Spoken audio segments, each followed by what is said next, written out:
The Nikon AFS 50mm f1.4G is the most recent generation of Nikkor's standard large aperture prime lens, from a lineup that began in the 60s. One of the most popular lenses of that time, it used to be included with higher-end field cameras, showcasing the advantage of 135 format film, with the shortest depth of field and great low light capabilities. At 73 by 53mm of 281 grams of mostly plastics, the first thing we notice on the 50 f1.4G is the size, a nice standard prime to always be with you.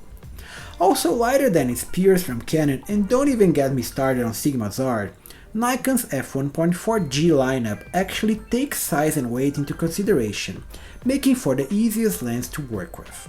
The overall usability is also straightforward, with a single manual focusing ring and an autofocusing motor inside, and the aperture activated by a lever in the camera, all with auto exposure. The manual focusing ring is rubberized despite the plasticky feedback from the internal focusing groups and feeling precise between the hand's movement and the internal movement. It also supports a full-time manual operation paired with the SWM motor that is also one of the most precise I've ever used with the Nikon D800E. Here tested mostly with street photography, this was the first large aperture prime that absolutely nailed focus, even wide open.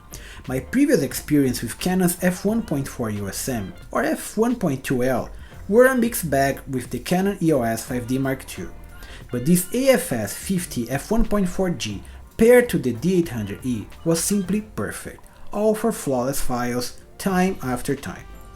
Finally, at the front, the 50 f1.4G accepts 58mm filters, fairly above the front lens element, and all the lens groups move while focusing. The kit includes a plastic lens hood and a carrying pouch, also feeling somewhat premium despite the $400 price tag. With an 8 elements in 7 groups optical formula, all on a true double gauge setup, featuring only multi-coded elements to avoid flaring and enhance contrast, what the AFS 50 f1.4G delivers optically is beautiful. No, it's not the sharpest Sigma Art lens or Zeiss Otus, with plenty of blooming wide open, spherical aberration on the corner, astigmatism and chromatic aberration. This is actually a true double gauge lens, made for a sharp focal plane surrounded by a Gaussian autofocus background that looks beautiful when looked from a distance. That full-frame look Nikon is known for. Stopping down offers standard prime behavior, enhancing clarity on edge details, good from f2.8 to f4 for high-precision shots of landscapes or product photography, but nonetheless it's never perfect, it's just beautiful.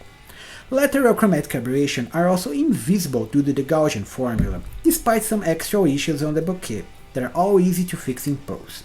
But it's the colors and the bokeh that take the crown as one of the most pleasing, soft, colorful, easy to isolate your subject that works well into 4 or 5 stops close down, great to drive the viewer's attention to the center of the frame.